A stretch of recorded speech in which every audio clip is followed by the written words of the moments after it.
pull from this right here, Jeremiah.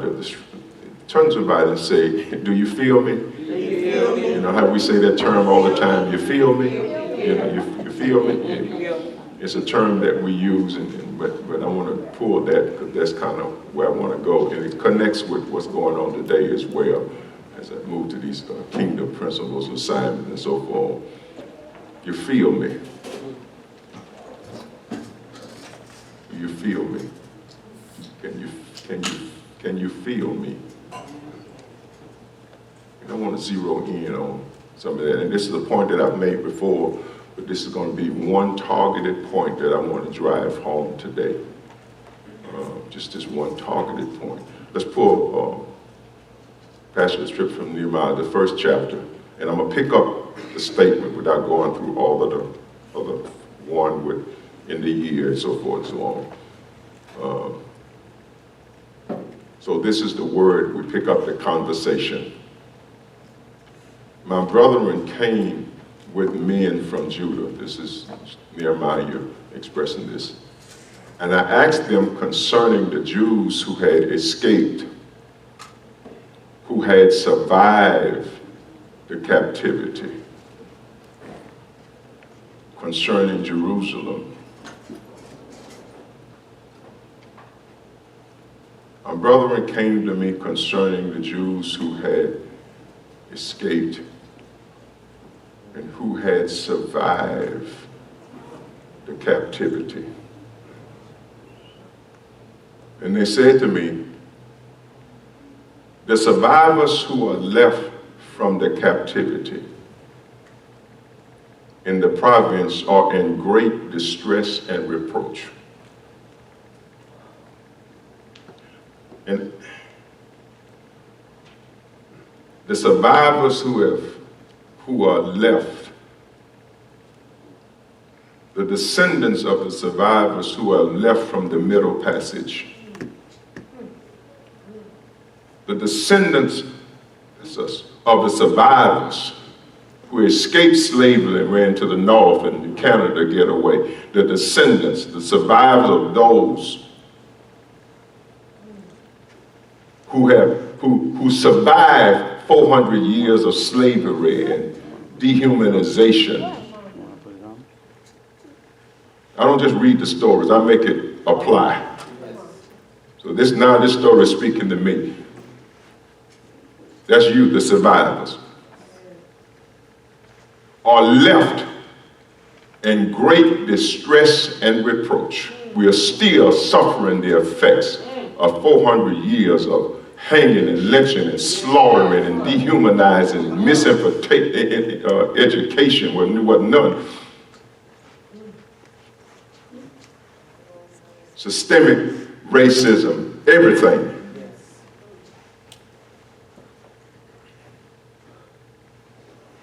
And while I'm on that, it's been a plan all along. I know we just celebrated Juneteenth, which was, we honor the emancipation that was read to the slaves in Texas 2 years later after, the original one, 1865.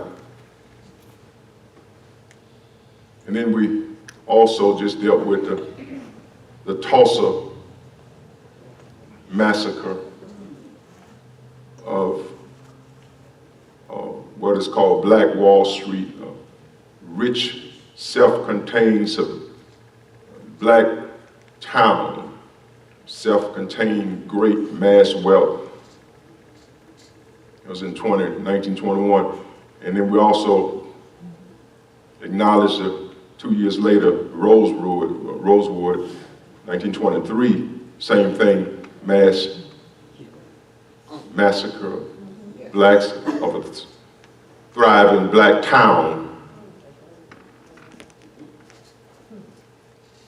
But before Tulsa, you can Google it, that was Wilmington, North Carolina in 1898, which was a town just like Tulsa. Black wealth entrepreneurs. Google it and put in there the 1898 Winston, North Carolina massacre. So Tulsa wasn't the first town that was destroyed.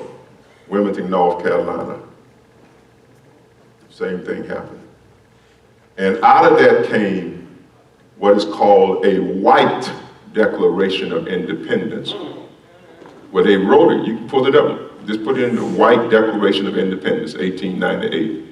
And it tells you in that declaration that these whites said that it is our intent to never again to be governed by blacks, and to do whatever it takes to make sure that they don't become more wealthy than us. This is our country, and that we were massacred, murdered. And that's why after that one, it was okay to drop a bomb on Tulsa, because they were following the decrees of a white Declaration of Independence. There's a lot of history that we don't talk about, don't teach in our schools.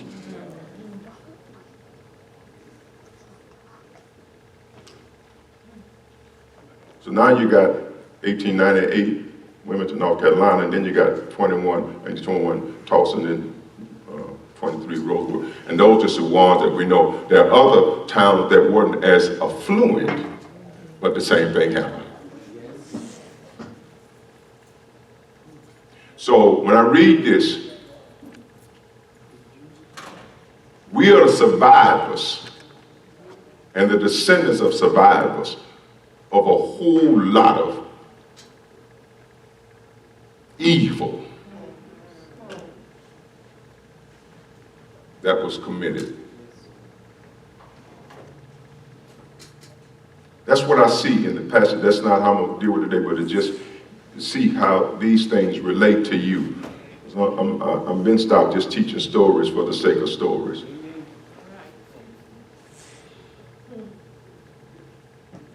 The survivors who are left from the captivity in the province are there in great distress. And you see all of the distress and everything in the bars of the picture, that in the face of the pictures, tired of this madness and sickness and ignorance and so forth and so on. The wall of Jerusalem is also broken down, and its gates are burned with fire. This is what the brother was coming, and they were distressed because the work had not been completed.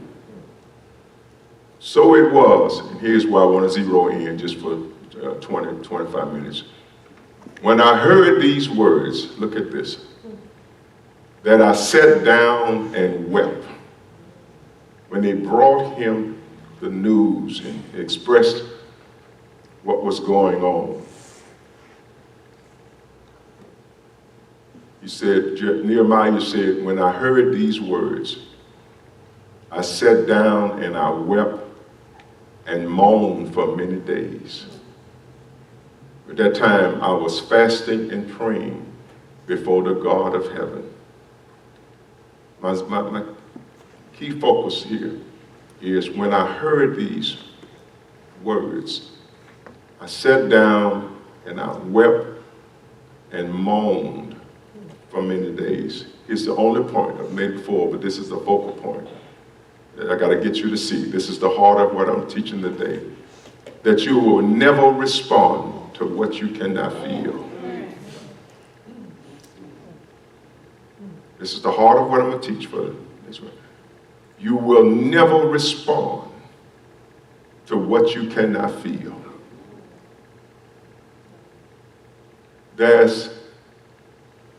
Killing has been going on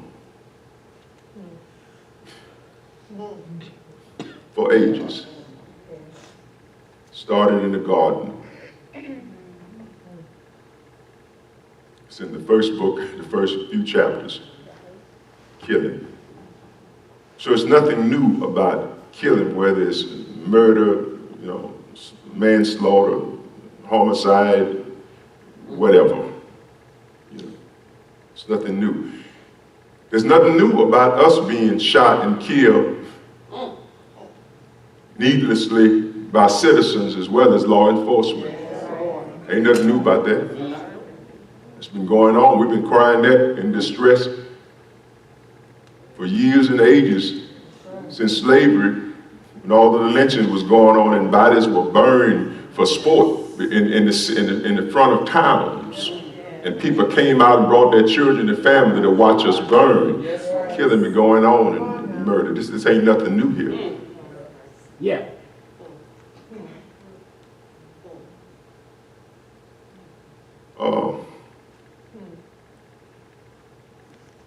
Socrates said this: there has to be something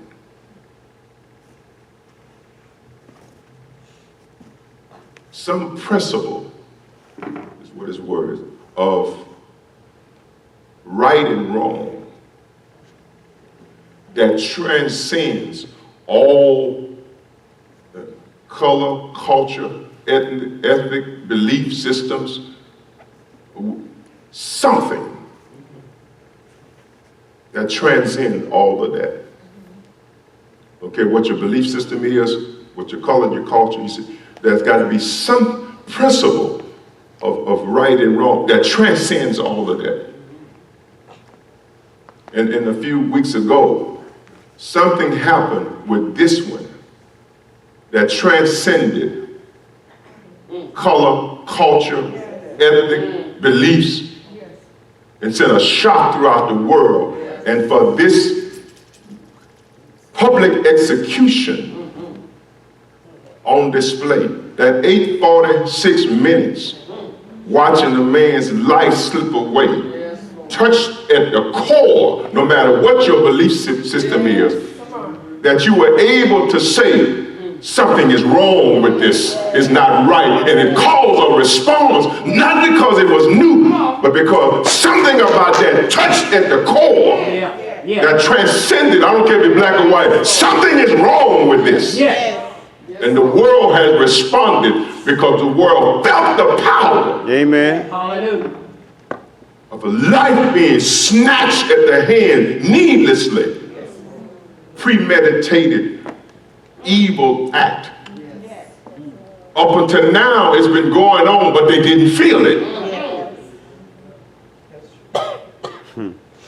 Something about that was felt.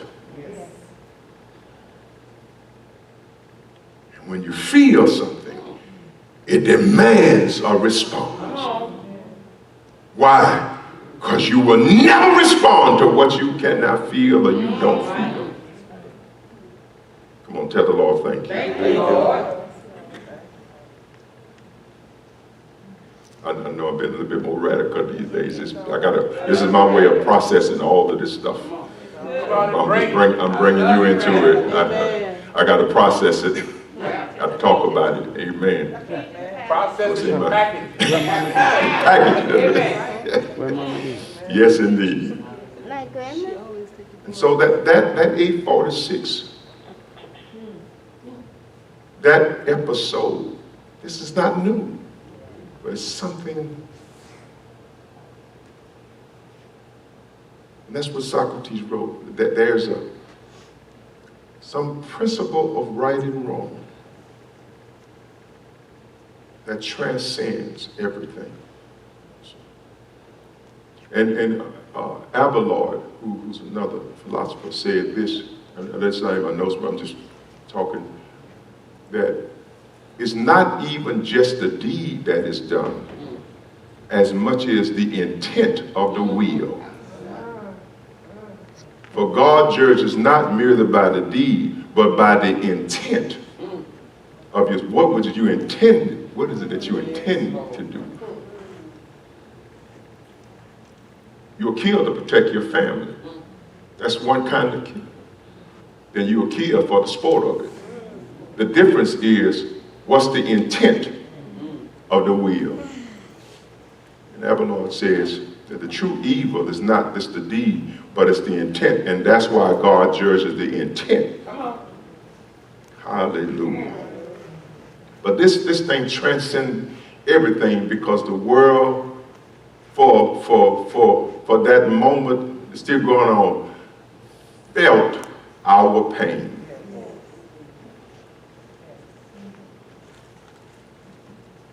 They felt our pain.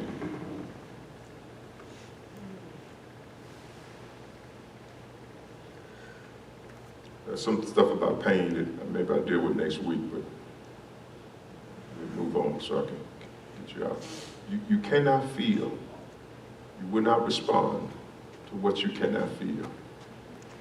So there are different definitions of feeling, but I have to get the definition that fits the context of what I'm teaching. So this is the definition that fits the context of what I'm teaching. And this word feeling in this context is, look at this now, the ability to reach or touch, it really says something or someone, but I'm just narrowing it.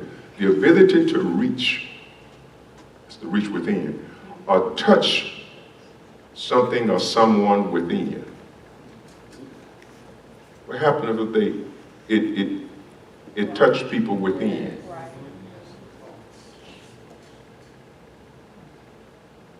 It touched them.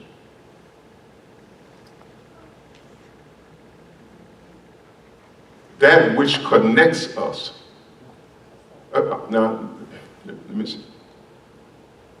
So I'm careful here. I know it's been going on. To how do I say this?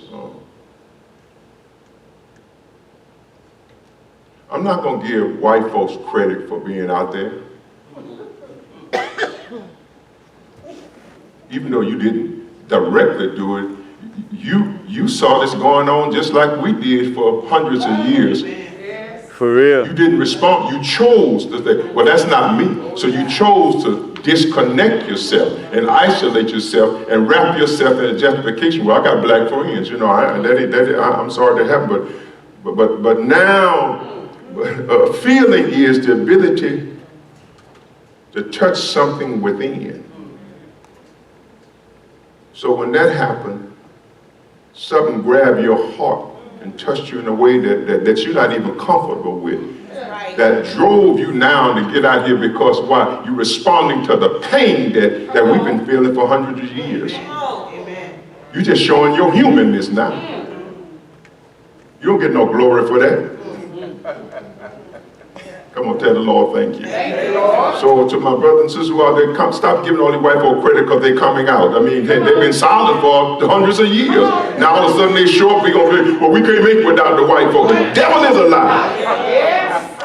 Wilmington, North Carolina, Tulsa, Oklahoma, those were an example of what we can achieve if you leave us alone. That's right. And don't create systems that prevents us from succeeding. And then when we succeed, you destroy everything that we built.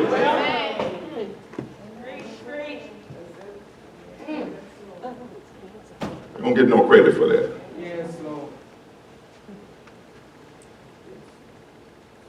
So it's the ability to touch something within. Come on, say that. To touch, that's what feeling. To touch something within. Or to touch someone within. That's what feels. That's your connection. That's what connects you. It's also called soul ties. So when God feels us, in other words, that's the connecting point. He says, I'm connected with you. We establish soul ties. Isn't that something? That God ability to feel means that he established soul ties with you. God Almighty. So it's that feeling, the ability to feel, not just a feeling, but the ability to feel and to touch something within.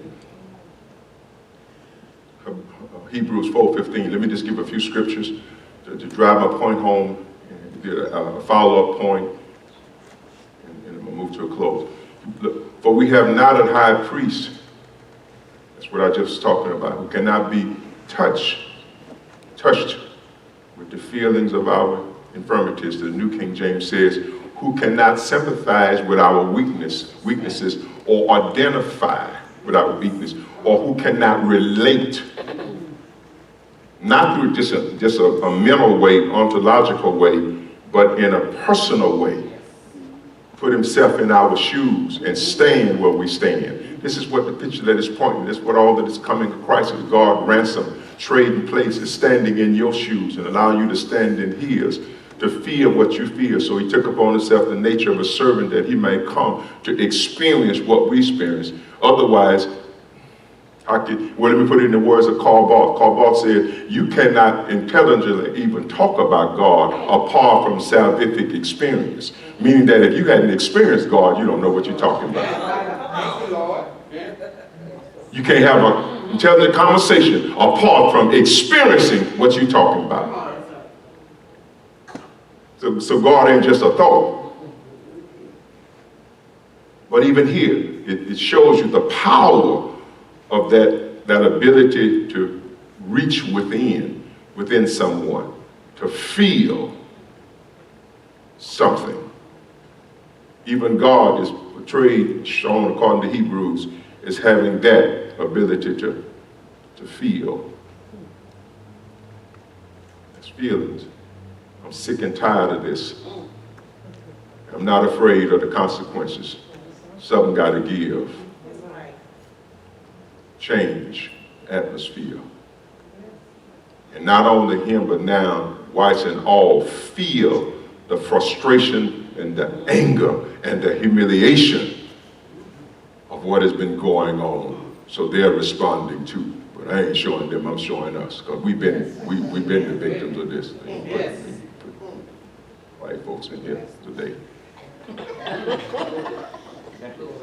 Mothers putting their lives on the line, challenging the system, not afraid. I'm tired. I put those up there because isn't that what Jesus did? Confronted the enemy, the opposition, face to face, to make a way for all people, to have life and liberty and success, and challenge the powers that be. Called the Pharisees a bunch of hypocrites and vipers and everything else. That was the powers that be. Overturned the temple, misguided everything.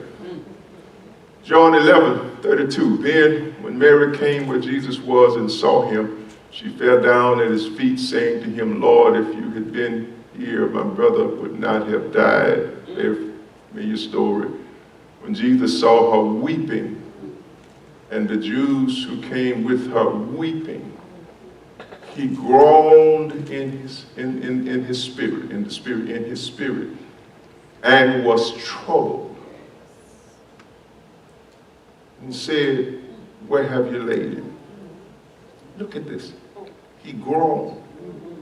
Now, he had the power to raise him, but he still identified with her pain because he felt her.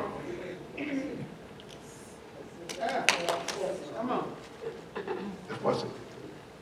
If you can't feel me, you ain't gonna connect with me. You don't know me. You don't know what I'm going through until you feel it. Where have you laid him? They said to him, Lord, come and see. Now, he was getting ready to raise him. But look what happened. They call it the shortest verse of the Bible. There's another few verses with two words in the two, but the point is, he didn't weep out of pity. He didn't weep because he was helpless. He wept because he felt her pain. He felt her hurt. This is the missing element in our faith now, the way we teach Christianity. And I'm not going to get too far off on that. I may deal with that Sunday, but it's a missing element. This ability to feel. That's a missing element.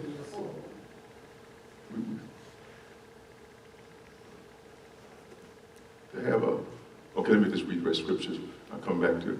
Job 35. This is Job. This opens up something about Job's life when he was talking in prayer to God about what had happened to him. He says, have I not wept for him who was in trouble? Did not go and comfort, and I wept. See, it shows you something about Job's life. I identified, if they were in trouble, I went to identify with that pain and share in their sorrow, their pain. Has not my soul grieved for the poor?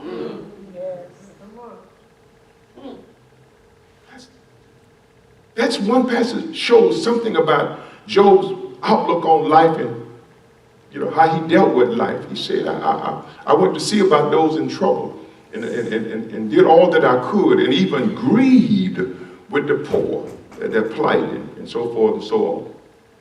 Jeremiah, listen to Jeremiah. This is talking about feeling now, because we've lost this element, this ability to feel. Oh, my soul, I am pained in my very heart. Look what he says. My heart makes a noise in me. God Almighty. In other words, there's a pain in my heart that can be heard like a noise. My heart is crying with a voice. My heart is speaking out, and I can audibly feel the pain that's in my own heart. God Almighty. I'm pained in my very heart. My heart makes a noise in me. I cannot hold my peace. Oh, my soul. How can I comfort you? What am I going to do? You won't let up. That's the power of the ability to feel are missing ingredients in our faith today.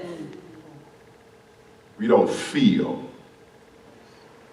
Some of us will stand back isolated from everything, like we're not connected until it happens to you. Your ability to feel. 9:1 in Jeremiah, oh that my head were waters, and my eyes a fountain of tears, that I might weep day and night for the slain of the daughters of my people. Boy, that is so real to us. I brought up those two because I want you to see the power of feeling in this, the ability to feel. And I got one quick thing and then I'll move to the close. There's something that came up. You never respond to what you can't feel, which is what the scriptures relate to. James Cone said this right here, and I know I've said it before. I'm going to always say it because this thing hit me so in his book, God of the Oppressed. And you said, we quoted a few weeks ago, religion, the way we embrace religion that teaches us to be content with nothing. In other words, that disconnects us from feeling our own pain. Lift your hand and tell the Lord, thank you. Thank you, Lord. It teaches us the way it was teaching. That was given to us, as a matter of fact, in that way, because that ain't true religion. But teaches us to be content with nothing. That your glory is in suffering, not in victory, but suffering. You're more glorious and righteous if you suffer.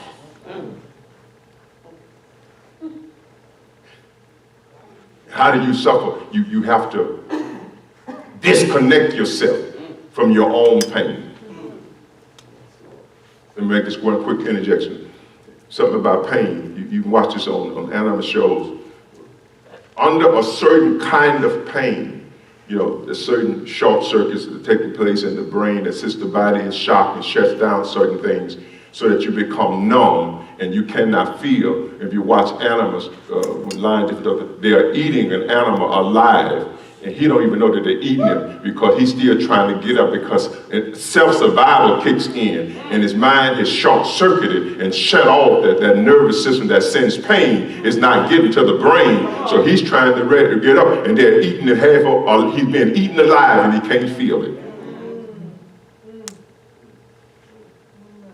So we know that if we keep you in pain long enough, there's a survival mechanism that kicks in your brain. In order to survive, you become disconnected from your own pain, and you're being eaten alive and can't feel it. That's the systemic racism, eating you alive, but we can't feel it because we done got numb to the pain. The body necessarily short circuits itself so you cannot feel. Come on, tell the Lord, thank you. Thank you, Lord. Well, I feel this. And that's what the world is saying. I feel you. You don't get no glory for that. I've been telling you a long time, we feel it. We felt it when you was lynching us.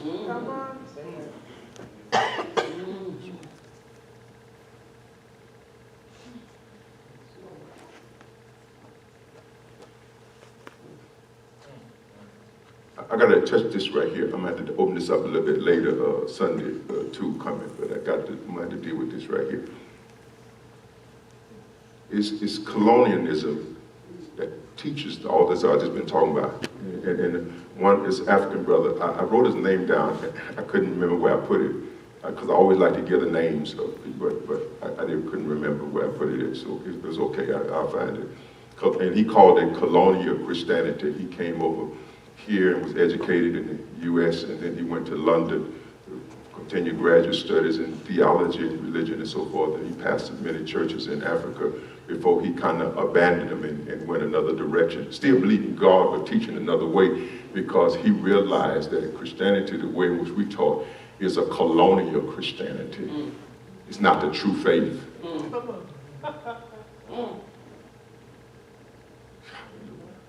Hallelujah. Tell the Lord, thank you.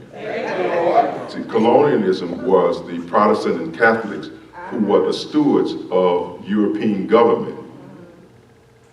So when they went to countries, they dressed it up with missionaries and saints and European. They went really they were using them, but they were using them to accomplish their will, the will of the government through Christianity. So when they went into countries, and this is what he was saying, that it taught them, in order to be a good Christian, you have to denounce everything.